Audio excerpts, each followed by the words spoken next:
সালামু আলাইকুম। আমি খায়রুল ইসলাম বলছি। আহ, সবাইকে স্বাগত জানাচ্ছি কেমটেক সলিউশনের পক্ষ থেকে।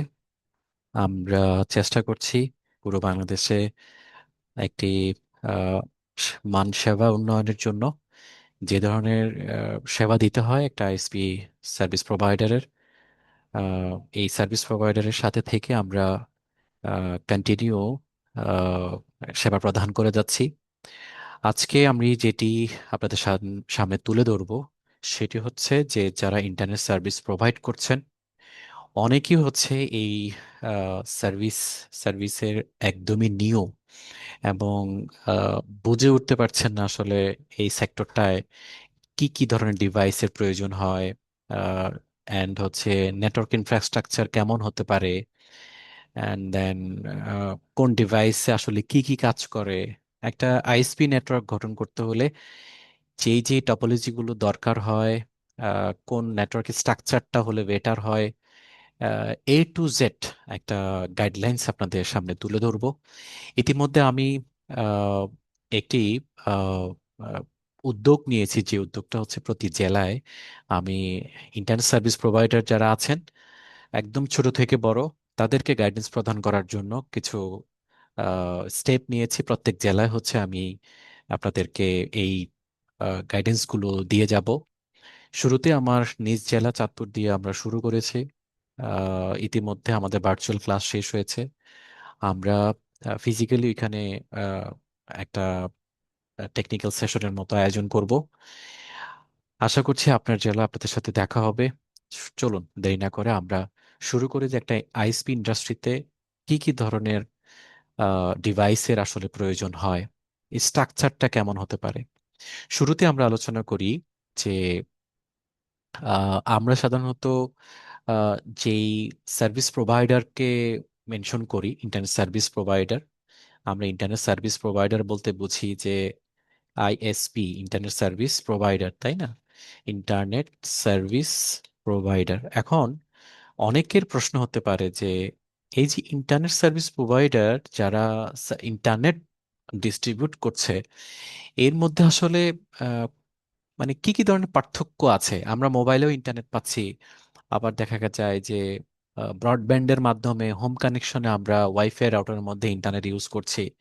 এখানে দেখা যায় যে অনেক ক্ষেত্রে অনেক কি বলে একটা দ্বিধাদ্বন্দ্ব থাকতে পারে। আমি জাস্ট এটাকে একটু ক্লিয়ারলি বলি যে যারা ব্রডব্যান্ড সার্ভিস প্রোভাইডার, ব্রডব্যান্ড, হ্যাঁ, ব্রডব্যান্ড সার্ভিস প্রোভাইডার তারা মূলত হচ্ছে যে ফাইবার অপটিকের মাধ্যমে কি করে ইন্টারনেট সার্ভিস প্রোভাইড করছে। তো চলুন আমরা দুটো অপশনে একটু দেখার চেষ্টা করব। একটা হচ্ছে ইন্টারনেট সার্ভিস প্রোভাইডার কিভাবে সার্ভিস ডিস্ট্রিবিউট করছে, অ্যান্ড আরেকটা সার্ভিস প্রোভাইডার আছে যেটা হচ্ছে টেলিকম ব্রডব্যান্ড। তারা ইজ রিসেন্টলি বাংলাদেশ গভর্নমেন্ট এটাকে একটা অথরাইজেশন দিয়েছেন যেটা ওয়াইফাই এর মাধ্যমেও কিন্তু ব্রডব্যান্ড সার্ভিসটা নেওয়া যায়। তবে তুলনামূলক আমি যদি কম্পেয়ার করি, যেহেতু ফাইবার অপটিকের মাধ্যমে এটার স্ট্যাবিলিটি এবং এটার ল্যাটেন্সি, ব্যান্ডউইথের যেই কোয়ালিটিটা, এটা খুব বেশি একটা স্মুথ হয় এবং এটা কন্টিনিউয়াসলি একটা ফাইবার অপটিকের মাধ্যমে স্পিড স্পিড বেশি দিয়ে হচ্ছে সার্ভিসটা আমরা কি করতে পারি, রিসিভ করতে পারি।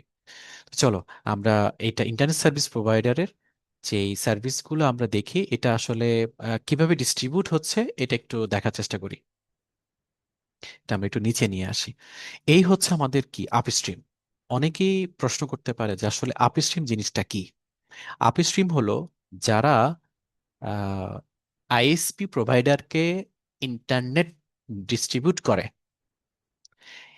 যারা থানা পর্যায়ে, জেলা পর্যায়ে, ডিভিশনাল পর্যায়ে যাদেরকে সার্ভিস প্রোভাইড করে তাদেরকে বেসিক্যালি আপস্ট্রিম বলে।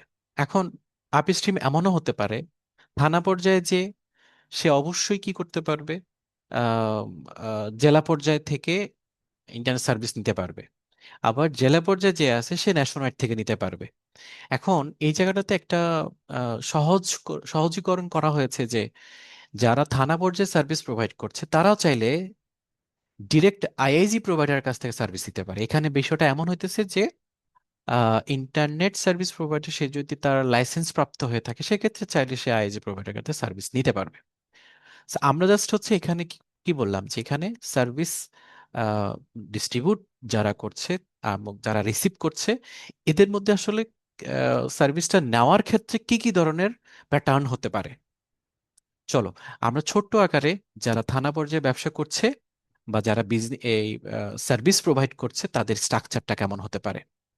অনেকের ক্ষেত্রে আপস্ট্রিম ওয়ার্ডটাও কিন্তু নতুন হতে পারে। বাংলাদেশে অনেক সার্ভিস প্রোভাইডার আছে এবং প্রত্যেকেরই কিন্তু কি আছে, একটা ক্যাটাগরি আছে। আমরা এখন যে বর্তমান যে ক্যাটাগরিতে আছি, যেমন আইআইজি প্রোভাইডার, যেটাকে আমরা বলছি ইন্টারন্যাশনাল ইন্টেরিয়র গেটওয়ে।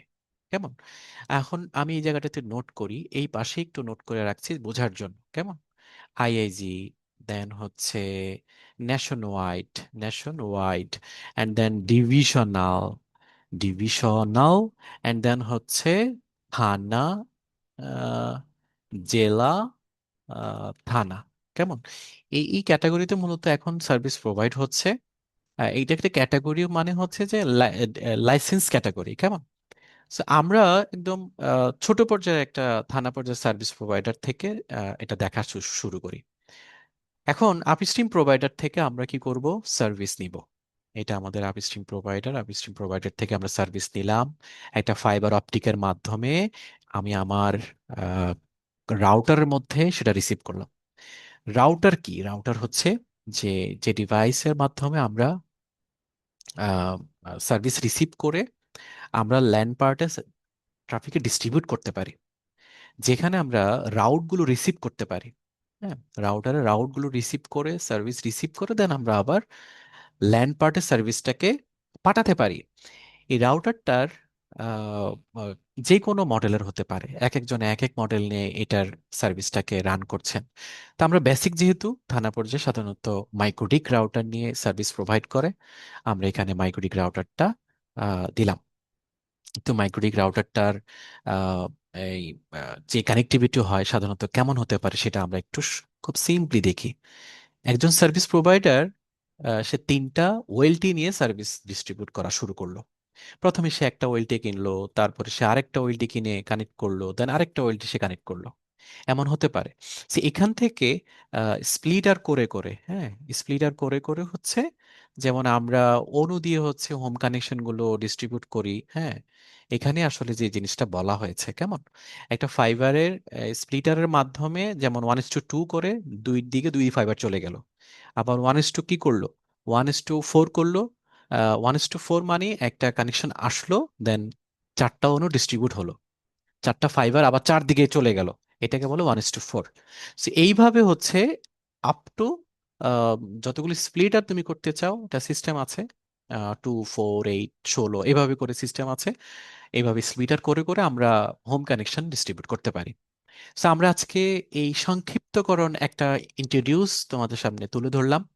যারা একদম নতুন স্টার্ট করেছেন, অর্থাৎ আইএসপি তে ইন্ট্রোডিউস হতে চান বা নিজেকে একটু গাইড করতে চান যে আসলে আমি যে এই সার্ভিসটা দিব, মাস্ট বি, এটা একটা টেকনিক্যাল সার্ভিস। এই টেকনিক্যাল সার্ভিসটা দিতে হলে আপনাকে টেকনিক্যাল নলেজটা থাকতে হবে। সো টেকনিক্যাল নলেজগুলো কেমন হতে পারে, স্ট্রাকচারটা কেমন হতে পারে, আমি স্টেপ বাই স্টেপ এই স্ট্রাকচারগুলো নিয়ে আপনাদের সামনে তুলে ধরবো। আজকের ইন্ট্রো পর্বে সবাইকে বেশিক্ষণ কষ্ট দিব না। ইনশাল্লাহ আমরা স্টেপ বাই স্টেপ পরের ভিডিওগুলো আপনাদের সামনে তুলে ধরবো। আজকে এই পর্যন্ত, সবাই ভালো থাকবেন, সুস্থ থাকবেন, আল্লাহ হাফিজ, আসসালামু আলাইকুম রহমতুল্লাহ।